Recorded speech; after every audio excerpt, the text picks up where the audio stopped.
All right, put together a video on an upgrade I did on my 2018 Audi Q7. Love the car. Probably the best car I've ever driven. And love everything about it, except there was no storage space in the boot for my British friends. So the Bose, I've got the Prestige with the Bose. And thought I would take the default speaker, the Bose subwoofer that's in the back under the lid of the boot, and replace it. I happen to have a Alpine MR V500. It's about 300 watts. At 4 ohms, and it's a pretty small amp, 8 by 8 by about 2 inches tall. Also had a kicker comp RT. It's an 8-inch sub. It's a 2 ohm dual voice coil, and sounds great at 4 ohms. So I had it in a GMC Yukon that I previously owned, but anyway, it's a slimline sub, and only requires 0.2 cubic feet, which was perfect for the Yukon, and it's going to be perfect, or is perfect for the application on the Audi. So I think I got this for $110 at there, and I think I got this for about $110 at that prime place. In addition, I bought 20 feet of 4-gauge pure copper, not the aluminum clad, and I think that was about 30 bucks. Don't need 20 feet, you probably only need about 11 from the battery to the back of the boot, and then I used a couple of feet for the ground. I just marked it black.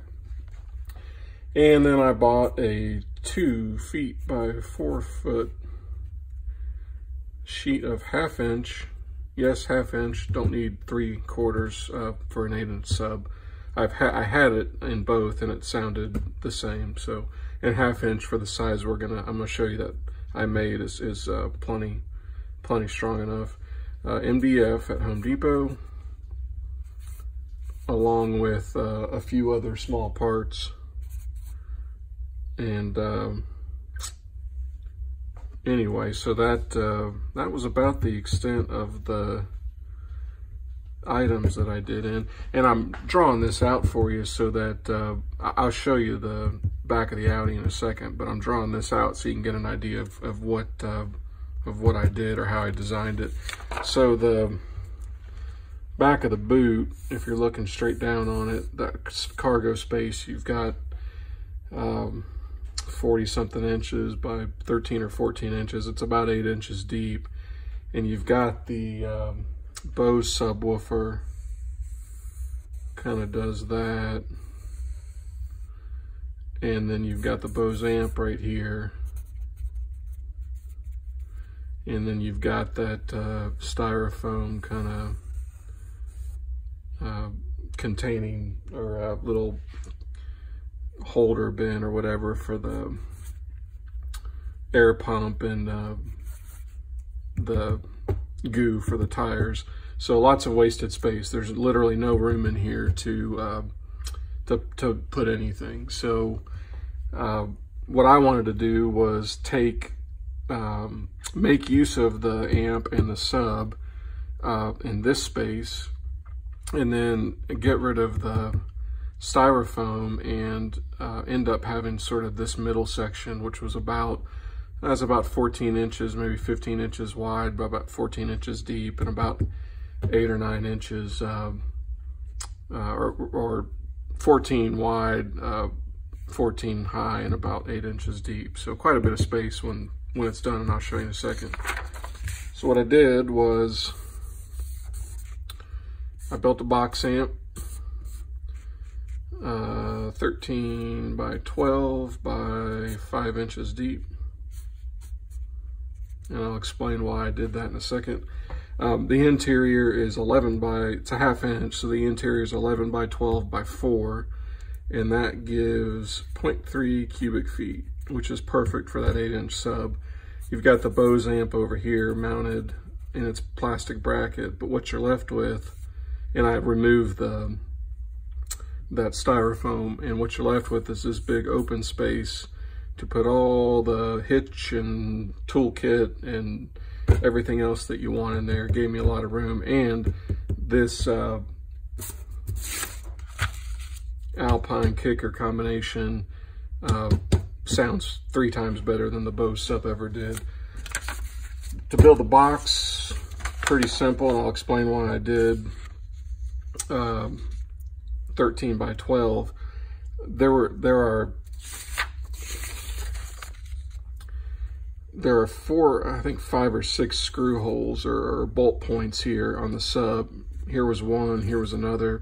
There was one about this, about right in the middle. I think there was one here, and I think there was one down here.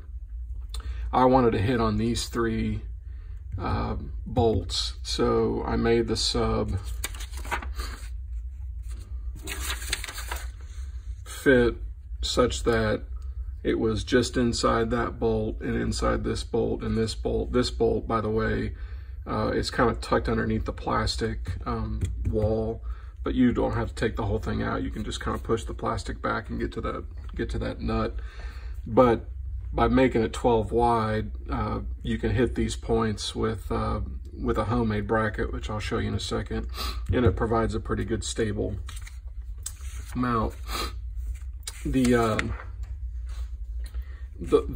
reason I also did it, well, so let me get to the sub real quick. The reason I made it that too is the cuts are easy. 2 by 4 sheet of MDF. Make yourself 1 vertical cut halfway, 12 inches or 11 and 7/8 with the cut, but basically 12. Cut up here at 13. Cut up here at 4, cut up here at 4. I made another little cut to a 4-inch by, I think, 3-inch cut to make a wedge in the box just for resonance, so it wouldn't be a straight line inside. But basically it makes this a real easy cuts, all down the middle, and then 12 by 13 is your top and bottom, and then these are your 4 sides. So what you're left with is 12 inch, 12 inch, 12 inch. These are your walls, and that gives you 12 plus half is 13, and then 12 wide. Put your top and your bottom on, you're done. I cut this little 4-inch piece out and just stuck a wedge inside the sub, just so as the sound's bouncing around, it's whatever that is in the sub world, but anyway, that just breaks it up. The boot, that storage space, if you're looking at it kind of down from this angle, well, one of the things I did with the sub is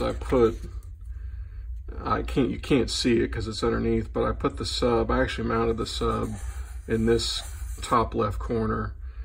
The amp is actually sitting underneath about right here, and I did so because if you're looking at the boot this way, that storage area, here's sort of the top where the lid is, and that storage area kind of comes down like this. It's got this bump in here, but it's a nice channel right here towards the back corner where you can lay that Alpine sub 8 inches by 8 by 2 inches deep, and that allows you Let me get rid of that 3D. The sub ends up mounting right below where the lid's going to close. And it comes about an inch, half inch to the top right there where the Alpine is, gives it enough air. And then your sub sticks out about an inch and it mounts right here. So you've got 2 or 3 inches right here, kind of free air. And then it feeds up underneath the third row. Good sound. The amp comes out a little bit further, and I don't think they touch. I'll show you in a second, but it worked out really well. And so anyway, I think that might be all I need to show you on here. I used Home Depot, just a 1/2 inch aluminum rod, pretty easy to bend. Turn it into a 90-degree bracket. What I did is I put a t-shirt or something. I mounted the amp, put a t-shirt down or a sweatshirt, laid the sub down to where I kind of got it where it was down far enough for the lid to close, but up high enough to where I wanted it. And that gave me kind of dimensions for mounting points that I could take readings and build a bracket. I think I cut it out about 2 inches here and 6 inches up on this side. Drilled a hole, drilled 2 holes, stuck it in the amp. This goes into the box, or not the amp, the box, and made a hole and threw it down on that bolt and then put the nut on. Did the same thing here and here. Don't remember the dimensions, but again, if you'll put a sweatshirt down in there, lay the sub down, the sweatshirt kind of acts like sand in the sense of it gets the sub where you want it, allows you to know that the lid closes, and then you can kind of make your brackets off of that. But works out really well. Let's go ahead and go over to, since I've got it installed already, I don't want to, I really don't want to have to unscrew it or pull it out, dismantle it. So I'm just going to kind of show you what the after effect looks